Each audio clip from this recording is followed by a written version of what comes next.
की बड़ी जानकारी हम आपको बता दें। मुख्यमंत्री भजनलाल शर्मा जयपुर के दौरे पर हैं और आज सीएम सीधे दिल्ली से पहुंचते ही एयरपोर्ट से सीधे दौरे के लिए निकले। खराब सिटी बस स्टैंड को लेकर के अधिकारियों को फटकार लगाई है। जाहिर सी बात है कि अगले 48 घंटों में भी मौसम विभाग की तरफ से अतिवृष्टि को लेकर के संभावनाएं व्यक्त की गई हैं। नंदपुरी अंडरपास जहां पर जलभराव का मामला न्यूज 18 राजस्थान ने भी उठाया था, मुख्यमंत्री वहां पर पहुंचे। ग्रेटर निगम कमिश्नर रुक्मणी रियाद पर उन्होंने नाराजगी प्रकट की कि अधिकारी कहां हैं। आखिरकार जब इस तरह से वाटर लॉगिंग की समस्या होती है, जलभराव की समस्या होती है और पानी को निकालने की कोई स्थायी बंदोबस्त नहीं होते हैं, नाले पूरी तरह से जाम हो गए होते हैं, उस वक्त मुख्यमंत्री का दौरा वाकई महत्वपूर्ण है। और ऐसे वक्त में जब कई इलाकों में पानी भरा हुआ है, लोग परेशान हैं, पूरा सरकारी अमला एक्टिव नजर आ रहा है। सीएम भजनलाल शर्मा ये देखिए अलग अलग इलाकों के लिए निकले हुए हैं, खुद ग्राउंड जीरो पर पहुंच करके जमीनी हकीकत क्या है वो खुद देख रहे हैं। और जब उनके सामने परेशानियां दिखाई दे रही हैं तब अधिकारियों को भी वे निर्देशित करते नजर आ रहे हैं। सहयोगी रोशन शर्मा हमारे साथ लगातार बने हुए हैं, जो लगातार सीएम जहां जहां दौरा कर रहे हैं वहां पर न्यूज 18 राजस्थान पहुंच रहा है। रोशन, क्या दिशा निर्देश मुख्यमंत्री दे रहे हैं यहां पर और जमीन पर जो स्थितियां हैं वो किस तरह की नजर आ रही हैं? देखिए, बिल्कुल मैं बताना चाहूंगा कि मुख्यमंत्री भजनलाल शर्मा ने बारिश को लेकर कल दिशा निर्देश दिए थे। आज जो तमाम जो अधिकारी हैं उनकी क्लास लेते हुए नजर आ रहे हैं। आप तस्वीरों के अंदर देख सकते हैं कि सीएम जो खुद बाहर निकलकर जो तमाम जो यहाँ पर अधिकारी हैं उनसे फीडबैक यहाँ पर लेते हुए नजर आ रहे हैं। कुल मिलाकर कहा जा सकता है कि तस्वीरें आप यहाँ पर देख सकते हैं कि निगम के अधिकारियों को यहाँ पर बुलाया गया है। जो दुर्गापुरा महारानी फार्म का जो रास्ता है, इस बार खास बात ये देखी जा सकती है कि मुख्यमंत्री भजनलाल शर्मा ने जो रूट है वो खुद ने बनाया है। इस तस्वीरों के अंदर आप यहाँ पर देख सकते हैं जो सड़क जो है टूटी हुई है, उसको लेकर मुख्यमंत्री अधिकारियों से पूछ रहे हैं कि आखिर ये ऐसी स्थिति क्यों हुई। आप ये तस्वीरें देखी जा सकती है।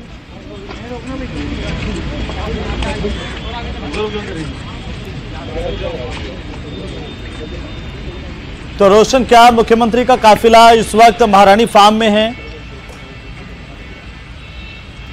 जी बिल्कुल, देखिए मुख्यमंत्री भजनलाल शर्मा का जो काफिला है इस वक्त जो महारानी फार्म जो ये जो पुलिया है जहाँ से द्रव्यवती नदी गुजरती है, अक्सर यहाँ पर जलभराव की जो स्थिति है वो उत्पन्न होती है। लगातार राजधानी में अभी इस वक्त भी रिमझिम बारिश जो देखी जा सकती है उसका दौर जारी है।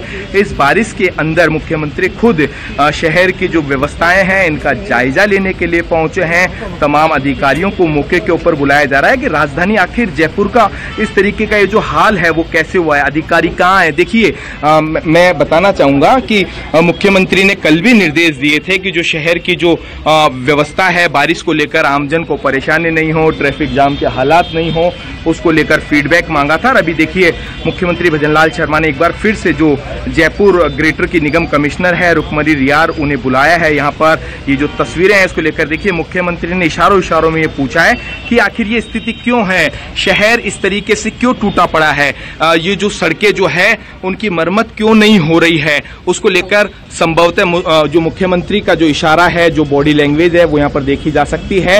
ऐसे पहली बार ये यहाँ पर है कि आज जो है किसी भी तरीके का इस दौरे को लेकर रूट नहीं डिसाइड किया गया है। खुद मुख्यमंत्री भजनलाल शर्मा को वैसे स्पोर्ट जानकारी है, वो पता है। वो सबसे पहले मालवीय नगर अंडरपास वहां पर पहुंचे, जवाहर सर्किल पहुंचे और अब ये जो तीसरा पॉइंट कहा जा सकता है कि जहां पर बारिश के दौरान जलभराव की स्थिति हो जाती है, जो पूरा जो मार्ग है वो बाधित हो जाता है। सुबह भी हमने यहाँ की जो तस्वीरें दिखाई थी कि किस तरीके से इस पुल के ऊपर से करीब 2 से 3 फीट पानी जो है ऊपर से गुजर रहा है। पिछली बारिश के अंदर एक जो कार है बहती बहती बची थी, हालांकि वो बैरिकेटिंग और लोगों की सूझबूझ के चलते हुए वो हादसा बच गया। तो कुल मिलाकर कहा जा सकता है कि मुख्यमंत्री भजनलाल शर्मा की जिस तरीके से संवेदनशीलता है शहर की स्थिति को लेकर वो देखा यहाँ पर जा सकता है। जो निगम के जो तमाम जो यहाँ पर कहा जा सकता है कि इस दौरे के बाद में जो इंजीनियर्स हैं उनके ऊपर क्या गाज गिरेगी या इसी तरीके से जो शहर के जो हालात ही होंगे, ये देखने वाली ये बात होगी।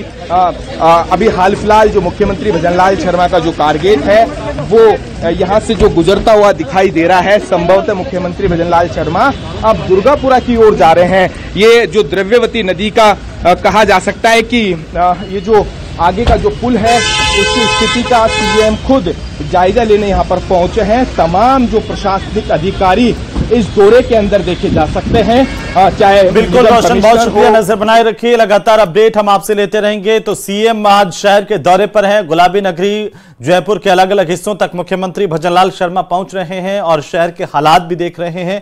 बहरहाल आपको बता दें कि प्रदेश में बने सिस्टम के चलते कई इलाकों में भारी से अति भारी बारिश रिपोर्ट की जा रही है। मौसम विभाग ने आगामी 24 घंटों में कई इलाकों में अतिवृष्टि की चेतावनी दी है। रेड अलर्ट और ऑरेंज अलर्ट अलग अलग हिस्सों के लिए जारी किया है। मौसम विभाग के मुताबिक इस दौरान कुछ इलाकों में 200 मिलीमीटर से ज्यादा बारिश हो सकती है। तो वहीं भारी बारिश के साइड इफेक्ट भी अब नजर आ रहे हैं।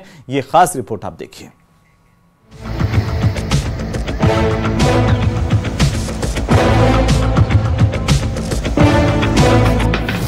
भारी बारिश के साइड इफेक्ट, कोई हुआ बेघर, कहीं टूटी पुलिया, बारिश का रेड अलर्ट जारी। प्रशासन की क्या है तैयारी?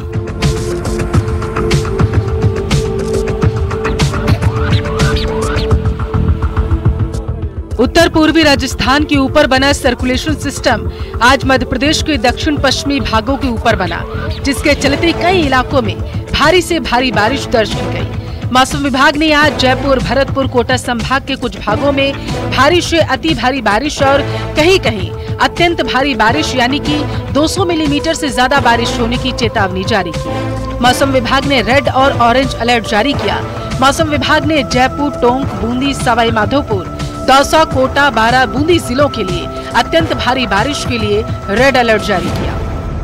इस दौरान अगले 24 घंटों के लिए खासकर जयपुर, इसके अलावा टोंक, दौसा, सवाई माधोपुर, कोटा, इसके साथ साथ में जो बारां और बूंदी जिले हैं, इनमें अगले 24 से 48 घंटों के दौरान भारी से अति भारी बारिश होने की प्रबल संभावना है। इन जिलों के लिए मौसम विज्ञान केंद्र जयपुर की ओर से ऑरेंज और रेड अलर्ट जारी किया गया है। इन स्थानों पर अगले 24 से 48 घंटों के दौरान कहीं कहीं वेरी हेवी और कहीं कहीं एक्सट्रीमली हेवी रेनफॉल यानी 200 mm से ज्यादा भी बारिश रिपोर्ट होने की संभावना है। मौसम विभाग के अनुसार पिछले 24 घंटों में दौसा के रामगढ़, पचवाड़ा में 258 mm, बानसूर में 71 मिलीमीटर, कोट कासिम में 65 मिलीमीटर, लालसोट में 167 मिलीमीटर, तो वहीं लावन में 133 mm। जयपुर की बात करें तो जयपुर तहसील में 126 mm, जयपुर एयरपोर्ट पर 118 मिलीमीटर बारिश दर्ज की गई। इसके अलावा करौली के सपोट्रा में 207 मिलीमीटर, सवाई माधोपुर में 168 मिलीमीटर, खंडार में 152 mm, बोनली में 140 mm, गंगापुर में 107 mm बारिश दर्ज की गई। ओवरऑल राजस्थान की बात करें तो मानसून में अब तक 16 जिलों में आसमान बारिश हुई, जबकि 21 जिलों में सामान्य से ज्यादा बारिश दर्ज की गई। वहीं 11 जिलों में सामान्य बारिश दर्ज की गई है, हालांकि 2 जिलों में अब भी सामान्य की दरकार है। बात करें यदि उत्तर पूर्वी राजस्थान के ऊपर बने साइक्लोनिक सर्कुलेशन की, तो आज 12 अगस्त को ये system south west Madhya Pradesh यानी खासकर यूं कह सकते हैं कि दक्षिण पश्चिमी एमपी और एडजॉइनिंग जो ईस्टर्न राजस्थान है, इस इलाके के ऊपर अभी भी बना हुआ है। इसके अलावा मानसून ट्रफ लाइन भी अपने नॉर्मल पोजीशन से गुजर रही है। भारी बारिश से उत्तर पूर्वी राजस्थान के कई जिलों में जनजीवन अस्त व्यस्त है।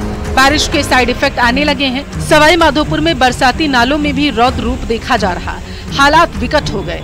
जाति धाम पर डिग्गी कल्याण यात्रा जाने वाले 100 यात्री फंस गए, जिसके चलते सिविल डिफेंस की टीम मौके पर पहुंची, सभी का रेस्क्यू किया गया। वहीं एक महिला की पानी में बहने से मौत हो गई।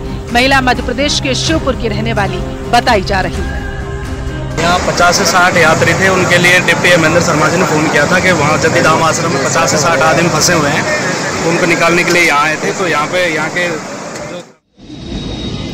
एक बार फिर से तस्वीरें आपके टीवी स्क्रीन पर, सीधी तस्वीरें। मुख्यमंत्री शहर के दौरे पर निकले हैं। गुलाबी नगरी जयपुर के दौरे पर सीएम भजनलाल शर्मा की तस्वीरें आपकी टीवी स्क्रीन पर है। आपको बता दें कि अधिकारियों का पूरा अमला यहां पर मौजूद है और सीएम जिन जिन इलाकों में जा रहे हैं, अधिकारियों से जवाब भी मांग रहे हैं कि आखिरकार शहर के ये हाल कैसे हुए, अधिकारी अब तक बाहर क्यों नहीं निकले हैं, जब आधे से ज्यादा शहर में पानी भरा हुआ है, वाटर लॉगिंग की समस्या है और ड्रेनेज सिस्टम पूरी तरह से खराब नजर आ रहा है। इस पर अधिकारियों से सवाल जवाब भी कर रहे हैं मुख्यमंत्री भजनलाल शर्मा। हालांकि बूंदाबांदी हो रही है गुलाबी नगरी में इस वक्त भी। मौसम विभाग की तरफ से भी अगले 24 घंटे में रेड अलर्ट जारी किया हुआ है और इसी बीच मुख्यमंत्री व्यवस्थाएं भी देख रहे हैं। साथ ही साथ ग्राउंड जीरो पर पहुंच करके खुद ये देख रहे हैं, सुनिश्चित कर रहे हैं कि जो अधिकारी कह रहे हैं वाकई वैसी स्थितियां हैं या कुछ और हैं। तो जगह जगह जिस तरीके से कचरे से नालियां जाम हो गई हैं, पानी निकासी नहीं हो पा रहा, लोगों को परेशानी का सामना करना पड़ रहा है, ये तमाम चीजें सीएम खुद देख रहे हैं।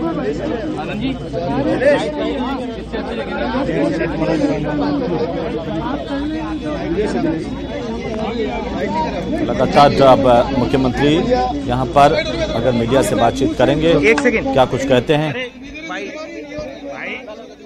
लेकिन फिलहाल सीएम यहाँ से आगे के लिए प्रस्थान कर रहे हैं, रवाना हो रहे हैं। शाम का वक्त है और बूंदाबांदी है और ऐसे में यह बहुत महत्वपूर्ण है कि सीएम जनता के बीच में पहुंच रहे हैं, लोगों से उनकी परेशानियों से रूबरू हो रहे हैं।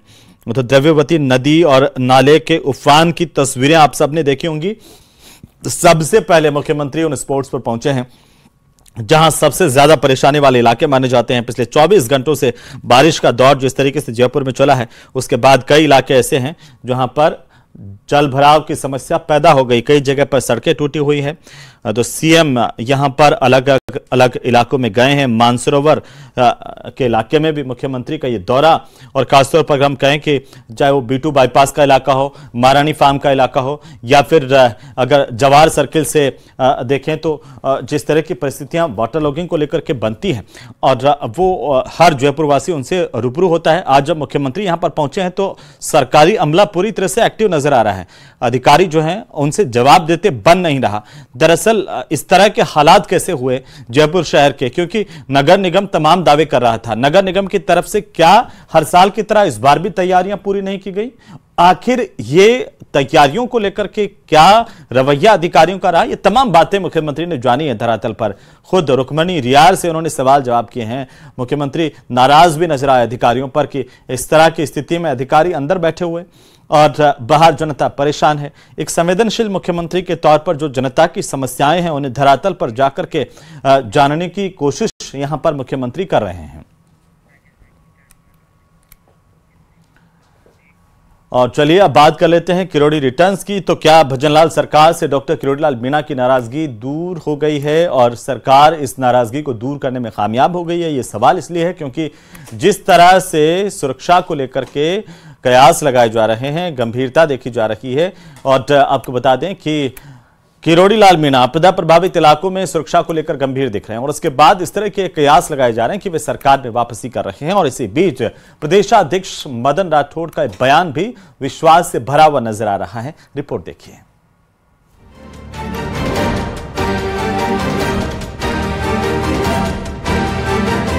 बिल्कुल वो संभालेंगे, वो काम करेंगे, वो हमारे अनुशासित कार्यकर्ता हैं। एक तरफ प्रदेश अध्यक्ष मदन राठौड़ का यह बयान और दूसरी तरफ आपदा प्रबंधन महकमे में डॉक्टर किरोड़ीलाल मीणा की सक्रियता ये जाहिर कर रही है कि डॉक्टर किरोड़ीलाल मीणा सरकार में वापसी कर रहे हैं। लोकसभा चुनावी नतीजों से आहत होकर डॉक्टर किरोड़ीलाल मीणा ने पहले इस्तीफा दिया और फिर विधानसभा और सचिवालय से दूरी बनाई। बजट सत्र में डॉक्टर किरोड़ी की गैर मौजूदगी पर भी विपक्ष ने जमकर सवाल खड़े किए। अब खबरें आ रही हैं कि डॉक्टर किरोड़ीलाल मीणा अपने महकमों की फाइलें निकालने लगे हैं और भारी बारिश से प्रभावित जिलों में आपदा प्रबंधन को लेकर जरूरी दिशा निर्देश भी दे रहे हैं। ये बिल्कुल वो संभालेंगे, वो काम करेंगे, वो हमारे अनुशासित कार्यकर्ता हैं, वरिष्ठ कार्यकर्ता हैं, इसलिए वो कोई आपको संदेह करने की जरूरत नहीं है। वो उन्होंने जो किया उसका एक आधार था, एक भावनात्मक आधार था कि उन्होंने कहा कि यदि इस क्षेत्र से उस जनता पर उनको पूरा भरोसा था। लोकसभा चुनाव के प्रचार के दौरान डॉक्टर किरोड़ी सार्वजनिक मंचों से ये कहते हुए सुने गए कि पीएम मोदी ने उन्हें पूर्वी राजस्थान की 5 लोकसभा सीटों की जिम्मेदारी दी है। इसमें से अगर पार्टी एक भी सीट हारती है तो वे मंत्री पद से इस्तीफा दे देंगे। 4 जून को जब नतीजे आए तो बीजेपी दौसा, भरतपुर, टोंक, सवाई माधोपुर और करौली धौलपुर सीट हार गई। डॉक्टर किरोड़ी ने इसके बाद ऑफिस जाना बंद कर दिया और सीएम को इस्तीफा सौंप दिया। डॉक्टर किरोड़ी को मनाने की कोशिशें भी हुई, पर मंत्री पद से उन्होंने दूरी बनाए रखी। बजट सत्र के दौरान भी वे विधानसभा नहीं पहुंचे। उस क्षेत्र की जनता की उन्होंने सेवा की है, वर्षों तक सेवा की है, तो उनको उम्मीद थी कि जनता तो मेरी बात को मानेगी और जनता के सामने उन्होंने एक वायदा कर लिया था, तो उन्होंने ये अपना त्याग पत्र दिया था, जिसको स्वीकार नहीं किया गया है, स्वीकार करने वाले नहीं हैं। मेरी उनसे बात हुई है और निश्चित रूप से मैं उनको और भी मनाने में कामयाब होऊंगा, मुझे विश्वास भी है। वो साथ में जुड़ेंगे, राजस्थान के विकास में उनकी भूमिका है और वो भूमिका निभाएंगे। बीजेपी आला कमान और सीएम भजन लाल की समझाइश कहीं न कहीं असर दिखाने लगी है।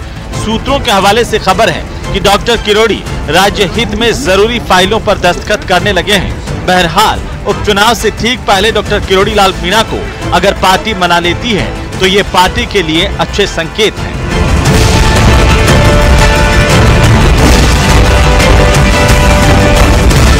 अब अगर किरोड़ी लाल मीणा मान जाते हैं तो यकीन मानिएगा कि उपचुनाव में बीजेपी को इसका फायदा मिल सकता है।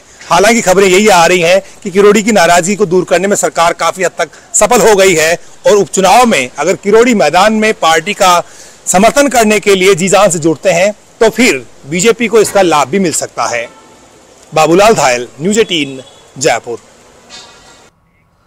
तो वहीं उपचुनाव को लेकर बीजेपी के पक्ष में माहौल है और प्रदेश की सभी 6 सीटों पर बीजेपी जीत दर्ज करेगी। ये केंद्रीय पर्यटन मंत्री गजेंद्र सिंह शेखावत का बयान है। जोधपुर में न्यूज़ 18 से बातचीत करते हुए डबल इंजन की सरकार के चलते प्रदेश में विकास की रफ्तार तेज होने की बात केंद्रीय मंत्री ने कही है। उन्होंने कहा है कि बांग्लादेश जैसी स्थिति पर भी बयान देने वालों को उन्होंने नसीहत दी। कहा कि कांग्रेस और इंडी गठबंधन से जुड़े लोग बेबुनियादी बयानबाजी कर रहे हैं, लेकिन वे ये भूल रहे हैं कि आज का भारत है और मोदी का भारत है। आपको बता दें कि दिल्ली जाने से पहले गजेंद्र सिंह शेखावत रामेश्वर महादेव मंदिर पहुंचे, जहां उन्होंने रुद्राभिषेक किया। इसके साथ ही शेखावत के आवास पर उनसे मिलने वालों का भी तांता लगा रहा।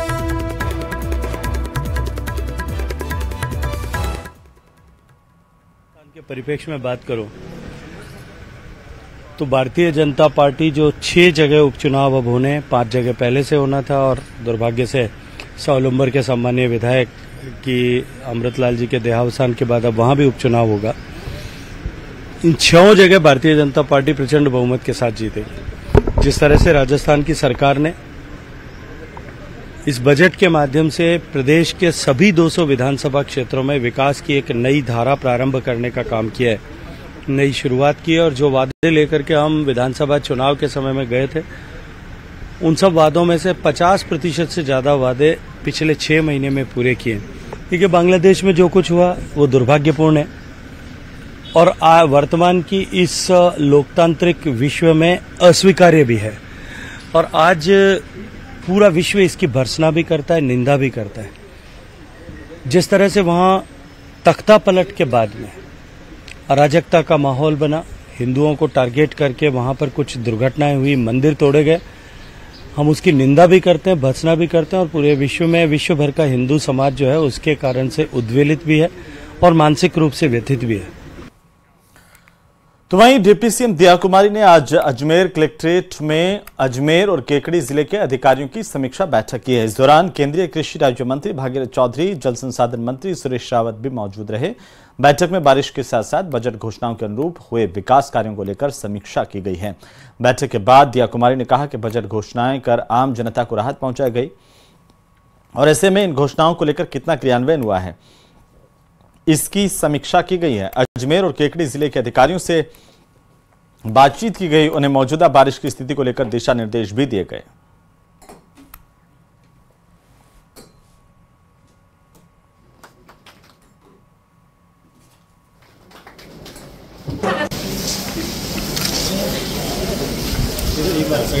से उनकी मीटिंग भी ली और भी जो मुद्दे हैं उनके बारे में भी चर्चा की और हर घर तिरंगा अभियान है उसके बारे में भी क्या प्लानिंग की है, क्या प्रेपरेशन की है, उसकी भी हुई। इतनी तेज जो वर्षा हो रही है उससे भी जो हम लोगों की तैयारी क्या है, प्रशासन की क्या तैयारी है, डिजास्टर मैनेजमेंट की क्या प्लानिंग है, उसके बारे में भी चर्चाएं हुई हैं। तो वहीं भीलवाड़ा में पूर्व राजस्व मंत्री रामलाल जाट के नेतृत्व में विशाल कांवड़ यात्रा निकाली गई है। मांडल के पाल से शुरू हुई यात्रा भीलवाड़ा शहर के मुख्य मार्गों से होते हुए हरणी महादेव मंदिर में पहुंचकर खत्म हुई। इस दौरान बड़ी संख्या में ग्रामीणों और युवाओं ने कांवड़ यात्रा में भाग लिया। इस दौरान न्यूज 18 से बातचीत करते हुए रामलाल जाट ने उपचुनाव में जीत का दावा किया।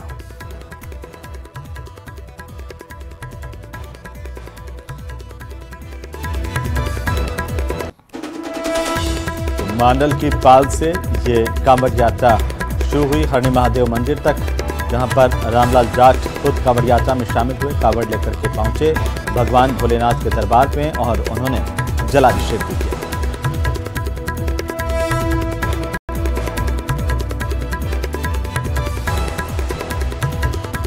देखो, राहुल गांधी जी भोलेनाथ जी के भगत हैं। उन्होंने हिंदुस्तान में जो आज दिन तक ऐसी यात्राएं, शायद आजादी से पहले महात्मा गांधी, विनोबा भावे, ऐसे कुछ महापुरुष जिन्होंने निकाली है, लेकिन सबसे बड़ी यात्रा राहुल जी ने निकाली, आम लोगों के जहन में आया। अभी राजस्थान में जो शानदार, पहले कांग्रेस पार्टी के सरकार अशोक गहलोत जी के नेतृत्व में थी, उसमें शानदार योजनाएं थी, उसी का परिणाम है कि लोकसभा की सीटें भी जीते हम राहुल जी के अथक प्रयासों से और सरकार की योजनाओं से, तो कांग्रेस। तो वहीं जयपुर के शाहपुरा में आयोजित RSCIT की परीक्षा में वंचित रहे अभ्यर्थियों का मामला एक बार फिर से तूल पकड़ रहा है। इस मामले में दोषी शिक्षकों के खिलाफ कार्रवाई की मांग और अभ्यर्थियों को दोबारा से परीक्षा करवाने की मांग को लेकर अभ्यर्थियों ने धरना दिया है। वहीं इस दौरान गुस्साए अभ्यर्थियों ने प्रशासन के खिलाफ जमकर नारेबाजी की। इस मौके पर बीजेपी नेता उपेंद्र धरनास्थल पर पहुंचे, छात्रों को न्याय दिलवाने का भरोसा दिया है। छात्रों ने डीएसपी उमेश निठारवाल और एसडीएम अशोक रेणवा को ज्ञापन सौंपा है। आपको बता दें कि 4 अगस्त को शाहपुरा के RSCIT की परीक्षा आयोजित की गई थी। इस दौरान श्री कल्याण सिंह राजकीय उच्च माध्यमिक स्कूल में अव्यवस्थाओं के चलते करीब 323 विद्यार्थी परीक्षा देने से वंचित रह गए थे। एग्जाम को लेकर जो विद्यालय प्रशासन के खिलाफ जो विद्यालय प्रशासन द्वारा लापरवाही की गई थी, 323 बच्चे वंचित हो गए। तो उस समय मैंने उनका धरना समाप्त कराया था। आज भी धरने पर बच्चे बैठे थे कि उनके एग्जाम हो और उन दोषी थे जो विद्यालय प्रशासन के खिलाफ कार्रवाई है, तो उनका आज फिर मैंने धरना समाप्त कराया, क्योंकि उसी दूसरे दिन कमेटी आ गई थी। कमेटी रिपोर्ट बनाती है और बच्चों के साथ न्याय होगा। मैंने उनको विश्वास दिलाया। राज्य सरकार से मैंने बात की है और जल्द ही। तो सीएम भजनलाल शर्मा बारिश से प्रभावित हुए इलाकों का दौरा कर रहे हैं। गुलाबी नगरी जयपुर शहर के आज दौरे पर मुख्यमंत्री अधिकारियों के लवाजमे के साथ व्यवस्थाएं देख रहे हैं और अधिकारियों को निर्देश भी दे रहे हैं। ये तस्वीरें इस वक्त आपको बता दें कि राजधानी जयपुर से सीधी तस्वीरें आ रही हैं, जहां पर मुख्यमंत्री यहां पहुंच रहे हैं, लोगों के बीच में पहुंच रहे हैं, उनकी असुविधाओं को, उनकी परेशानियों को समझ रहे हैं। और आपको बता दें कि मानसरोवर के मन्यावास और आसपास के इलाके में केसर चौराहे के पास बारिश के पानी से सड़क धंसी। सीएम तमाम उन इलाकों में पहुंच रहे हैं, चाहे वो B2 बाईपास हो या फिर आपको बता दें कि लगातार ऐसे इलाके जहां पर जल भराव की परेशानी सबसे ज़्यादा हुई है। बारिश के मौसम में नाले चौक हो गए हैं और ड्रेनेज सिस्टम जो है वो बदहाल हुआ है। इससे मुख्यमंत्री खुद ग्राउंड जीरो पर पहुंच करके देख रहे हैं, अधिकारियों को उचित दिशा निर्देश दे रहे हैं। और ये देखिए, सीएम यहां पर पहुंचे हैं, काफ़ी तादाद में लोग भी यहां पर मौजूद हैं। जैसे जैसे लोगों को जानकारी मिल रही है कि मुख्यमंत्री उनके इलाकों के दौरे पर हैं, तो मुख्यमंत्री सीधे लोगों से मुखातिब भी हो रहे हैं, उनसे बातचीत कर रहे हैं, व्यवस्थाओं को देख रहे हैं। लोगों को जो परेशानी हो रही है, देखिए टूटी सड़कें और जो जलभराव की स्थितियां हैं उसकी जानकारी खुद मुख्यमंत्री आज लेने के लिए पहुंचे हैं। तो इससे पहले सीएम ने आपदा प्रबंधन विभाग की बैठक की थी, अधिकारियों को निर्देश भी दिए थे, लेकिन आज खुद जब मुख्यमंत्री यहां पर पहुंचे हैं तो कई तरह की खामियां और अधिकारियों की लापरवाही भी सामने आई है। और ऐसे में कई बार अधिकारियों को फटकार लगाते हुए भी सीएम दिखाई दिए हैं। ये एक्सक्लूसिव तस्वीरें हैं, सीधी तस्वीरें हैं। सबसे पहले सबसे तेज न्यूज़ 18 राजस्थान पर मुख्यमंत्री के दौरे को लेकर ये तस्वीरें आप देख पा रहे हैं, जहां पर अधिकारियों का अमला है और बारिश के बाद अव्यवस्थाओं की जानकारी लेते हुए सीएम अधिकारियों से भी ये पूछा जा रहा है कि आखिरकार द्रव्यवती नदी के जो बहाव वाले इलाके हैं वहां पर समुचित व्यवस्थाएं क्यों नहीं की गई? हर साल इस तरह की स्थितियां क्यों बनती है? चाहे वो गुलाबी नगरी जयपुर के परकोटे के भीतर के हालात की बात करें, काले हनुमान जी से लगा करके और चौपड़ तक का जो हमेशा जहां पर जलभराव होता है वहां की बात करें, या फिर परकोटे के बाहर के इलाकों की बात करें जहां पर आज मुख्यमंत्री खुद पहुंच रहे हैं, तो देखिए कि बाहर भी हालात जो है वो कम विकट नहीं है। जगह जगह गड्ढे खुदे हुए हैं, सड़कें नहीं हैं। ये देखिए, ये मानसरोवर का वो इलाका जहां पर सीएम पहुंचे हैं, कॉलोनियों में पहुंच रहे हैं, खासतौर पर जहां पर लोगों को भारी असुविधा का सामना करना पड़ा इस बारिश के मौसम में, और अधिकारी जो है अब वो ध्यान देते नजर नहीं आए थे। अब मुख्यमंत्री भजनलाल शर्मा ने खुद मोर्चा संभाला है, अधिकारियों को कई दिशा निर्देश दिए जा रहे हैं। लेकिन बहरहाल आप ये तस्वीरें देखिए, जो तस्वीरें सीधी तस्वीरें इस वक्त आ रही हैं, गुलाबी नगरी जयपुर के अलग अलग हिस्सों में मुख्यमंत्री पहुंच रहे हैं और इसे लेकर के सीधी तस्वीरें सीएम लोगों से बातचीत कर रहे हैं, मुखातिब हो रहे हैं। हमारे सहयोगी रोशन हमारे साथ जुड़े हुए हैं।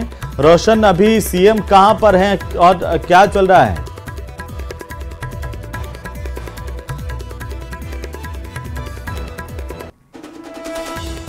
तो अलग अलग जगहों पर, चाहे अब वो परकोटे के बाहर के हिस्से हों, खासतौर पर देखिए बारिश आ गई है और आप देख सकते हैं तस्वीरें। बारिश के मौसम में मुख्यमंत्री लगातार लोगों के बीच में हैं, लोगों की समस्याओं को सुन। ये सांगानेर फाटक का इलाका है जहां पर देखिए कि लोगों ने शिकायत करी कि जल भराव को लेकर, सीवरेज लाइन यहाँ पर नहीं होने को लेकर अक्सर पानी भर जाता है। सीएम खुद इन तमाम महिलाओं से, लोगों से, युवाओं से 1-to-1 संवाद किया और ग्राउंड जीरो से वो हकीकत जो जानकारी है वो लोगों से जुटाते हुए मुख्यमंत्री भजनलाल शर्मा तस्वीरों के अंदर देख सकते हैं कि खुद सीएम जो है वो नजर आ रहे हैं।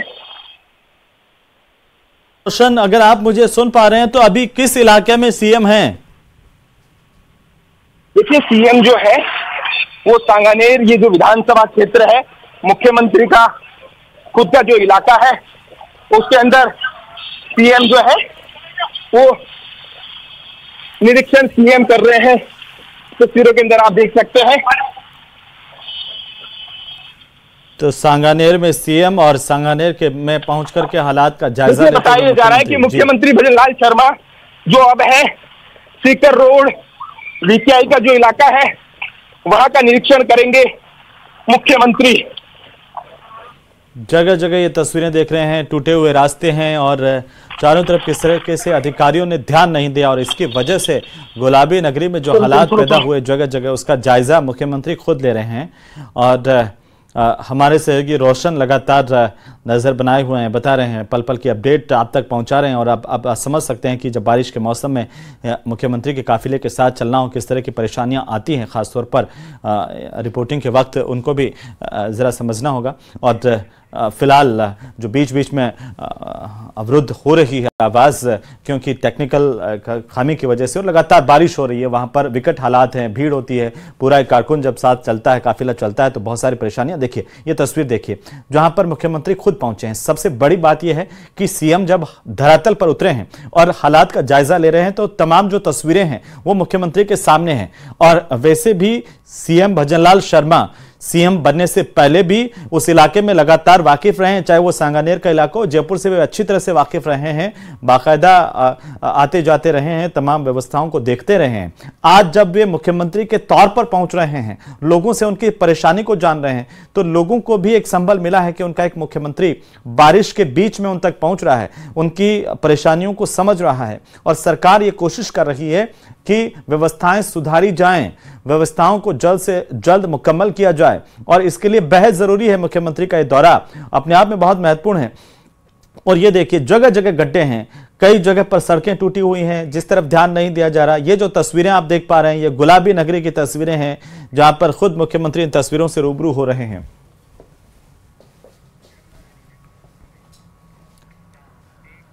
और चलिए अब बात करेंगे तिरंगा रैली की, जहां पर स्वतंत्रता दिवस समारोह को लेकर के लोगों में राष्ट्रभक्ति की भावना का संचार हो रहा है और ऐसे में प्रदेश के कई जिलों में हर घर तिरंगा अभियान को लेकर तिरंगा यात्राएं निकाली जा रही हैं। आपकी टीवी स्क्रीन पर तिरंगा यात्रा की अलग अलग कुछ तस्वीरें हम दिखाने जा रहे हैं और जिनमें जो तस्वीरें आई हैं उनमें बीकानेर की तस्वीरें भी हैं।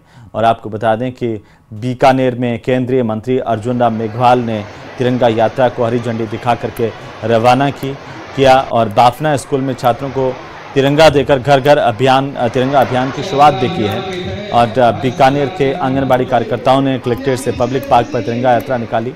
अलग अलग तस्वीरें, बूंदी की तस्वीर भी है। तो वहीं अलवर शहर में तिरंगा रैली निकाली गई। वन मंत्री संजय शर्मा इस रैली में मौजूद रहे। उन्होंने हरी झंडी दिखा करके रवाना किया।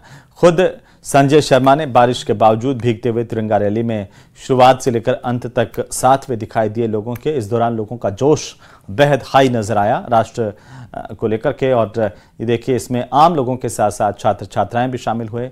हालांकि बारिश का मौसम रहा, लेकिन बारिश भी देशभक्त नौजवानों को रोक नहीं पाई। हर हाथ में तिरंगा लेकर के भारत माता की जयकारों के साथ लोग आगे बढ़ते दिखाई दिए।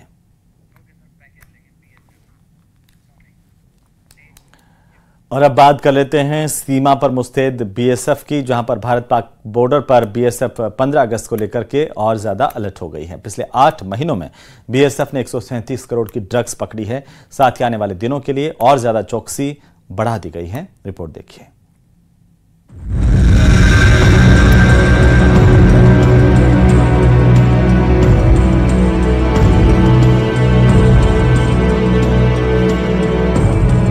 सीमा पार से हो रही घुसपैठ और तस्करी को रोकने के लिए सीमा सुरक्षा बल यानी बीएसएफ अब स्मार्ट फेसिंग और एंटी ड्रोन टेक्नोलॉजी का इस्तेमाल करेगी। बीएसएफ ने घुसपैठ को रोकने के लिए ऐसी फेंसिंग लगानी शुरू कर दी है, जिसके साथ छेड़छाड़ होते ही हेडक्वार्टर पर अलर्ट चला जाएगा।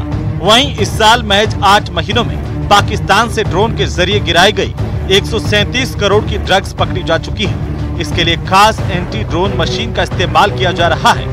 BSF Rajasthan frontier IG ML Garg ने बताया कि स्वतंत्रता दिवस और बांग्लादेश की परिस्थितियों को देखते हुए सीमा पर एक्स्ट्रा फोर्स भी लगाई गई है। इसके लिए देश भर की एजेंसियों की मदद ली गई है।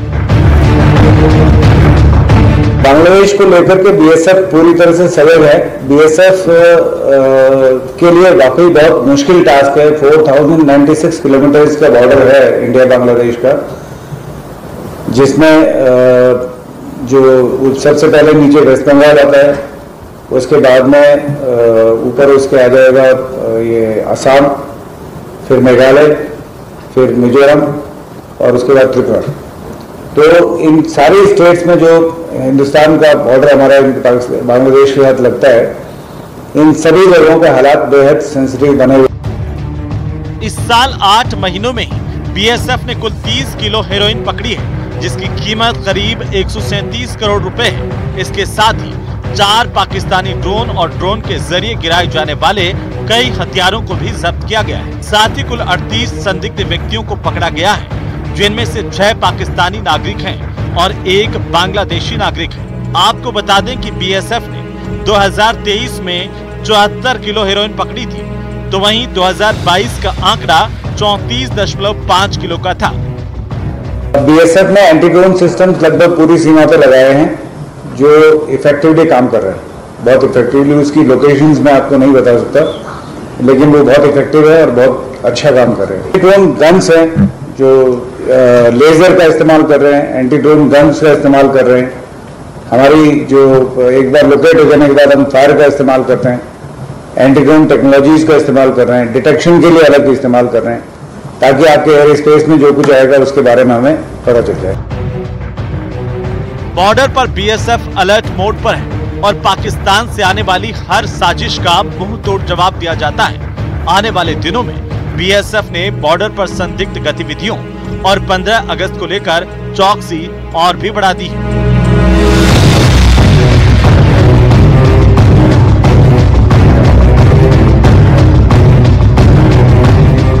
न्यूज़ 18 राजस्थान के लिए जोधपुर से रंजन दवे की रिपोर्ट।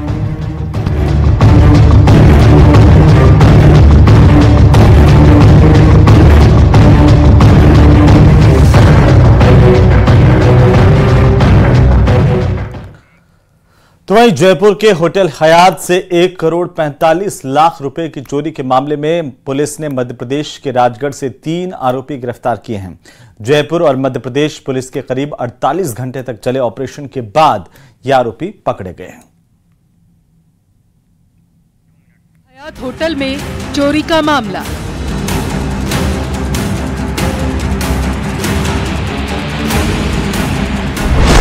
मध्य प्रदेश और राजस्थान पुलिस की संयुक्त कार्रवाई।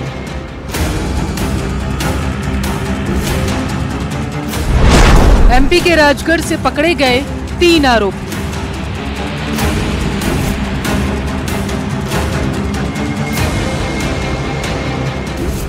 आठ अगस्त को मोहाना के हयात होटल में तेलंगाना की कारोबारी नरेश कुमार की बेटी की शादी से तकरीबन 1.5 करोड़ रुपए के गहने चोरी हुए। इस मामले में पुलिस ने 48 घंटे के अंदर ही 3 आरोपियों को धर दबोचा। पकड़े गए आरोपियों में एक नाबालिग भी शामिल है। जयपुर पुलिस और एमपी की राजगढ़ पुलिस ने संयुक्त रूप से इस ऑपरेशन को अंजाम दिया है। आरोपियों को पकड़ने के लिए 7 टीमें गठित की गई। पुलिस ने सीसीटीवी फुटेज के आधार पर अंदाजा लगाया था कि इस वारदात के पीछे कड़िया गैंग का हाथ है, जिसके बाद मध्य प्रदेश पुलिस ने 48 घंटे के अंदर आरोपियों को धर दबोचा। जानकारी है कि 8 अगस्त को तकरीबन 8 बजे तेलंगाना के दवा कारोबारी नरेश गुप्ता की बेटी की बारात होटल हयात से निकली थी और रात 10 बजे वापस होटल के गेट पर पहुंची, जहां लड़की वालों ने बारात का स्वागत किया। इसी दौरान आरोपी बारात के साथ ही होटल में घुस गया और रात करीब 11:30 बजे मंडप के पास रखा सोने की ज्वेलरी से भरा बैग लेकर वो फरार हो गए। सीसीटीवी के आधार पर पुलिस ने आरोपियों को गिरफ्तार कर लिया है।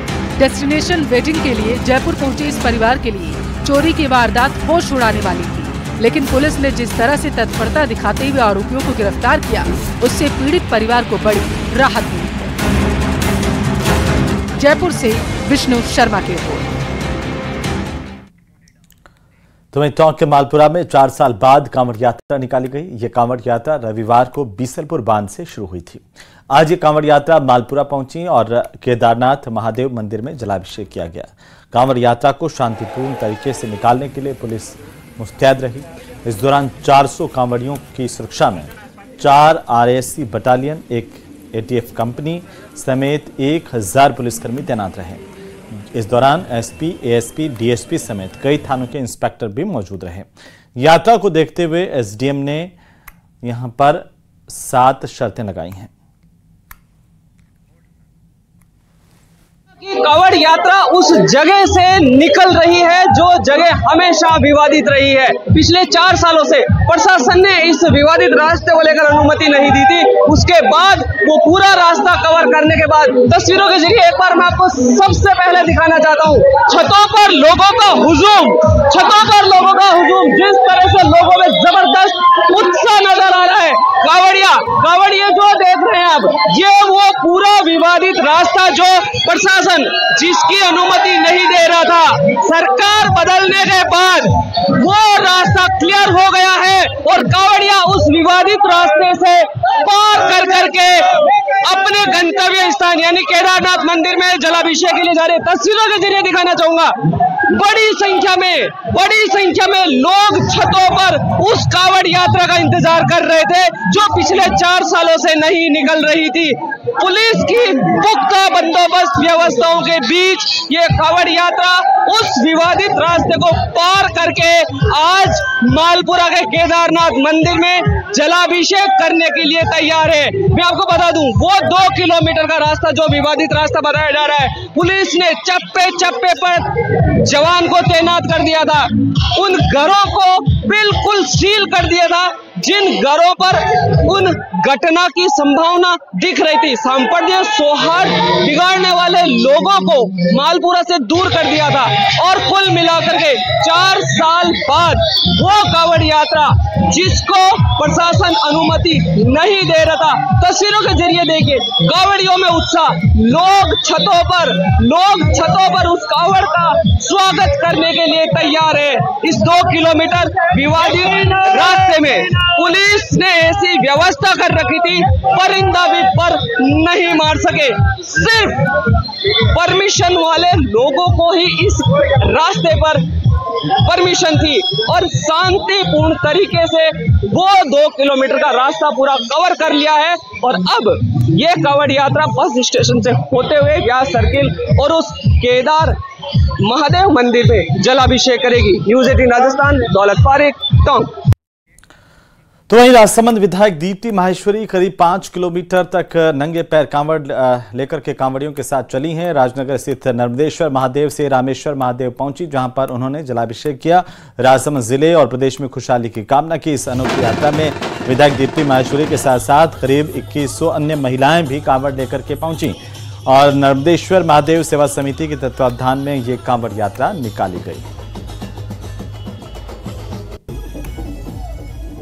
शिव भक्ति का महीना कहा जाता है और भक्त अपने आराध्य को प्रसन्न करने के लिए तरह तरह के जतन करते हैं, पूजा अर्चना करते हैं। और वहीं अगर सावन की बात की जाए तो सावन में सबसे बड़ा महत्व होता है कांवड़ यात्रा का। आम के साथ खास भी अगर कांवड़ यात्राओं में हिस्सा लेते हैं, कुछ ऐसा ही है कि हमारे साथ इस वक्त राजसमंद विधायक दीप्ति माहेश्वरी मौजूद है, जो खुद कांवड़ यात्रा में हिस्सा ले रही। मैडम, कांवड़ यात्रा में आप हिस्सा ले रहे हैं, क्या मनोकामना करेंगे जलाभिषेक करके? जलाभिषेक कर पूरे राजसमंद की, मेरे परिवार की सुख समृद्धि की कामना करेंगे और यही कहेंगे कि राजसमंद में हमारे आदरणीय मुख्यमंत्री जी ने जिस तरीके का बजट इस बार दिया है, उस बजट को पूरा जल्द से जल्द हो और खूब सारी सौगातें हमें इस 5 सालों में विकास करने की मौका मिले। बात की जाए सावन में शिव की भक्ति जी, तो विधायक दीप्ति की भक्ति क्या कहती है? विधायक दीप्ति की भक्ति तो मैंने आपको बता दी और दीप्ति माहेश्वरी की भक्ति ये कहती है कि राजसमंद के परिवार ने जिस तरीके से मेरे को सहयोग दिया है, सपोर्ट किया है, ये मेरी मातृशक्ति है, जिनकी वजह से मैं आज यहाँ पर राजसमंद में दूसरी बार विधायक बनकर चुनी गई हूँ। तो मैं अब यही कहूंगी कि सभी महिलाओं ने जो मनोकामना से आज ये कावड़ वो लेकर चल रही हैं, वो सारी मनोकामनाएं पूरी हो। नर्मदेश्वर महादेव तो रामेश्वर महादेव पर जाकर आप जलाभिषेक करेंगे, क्या कामना करेंगे प्रभु से? भगवान से, प्रभु से यही कामना करूंगी कि हमारी राजसमंद झील को, सावन का महीना है, हमारी राजसमंद झील को जल्द से जल्द भर दें और जिस तरीके से एक ऐतिहासिक कार्यक्रम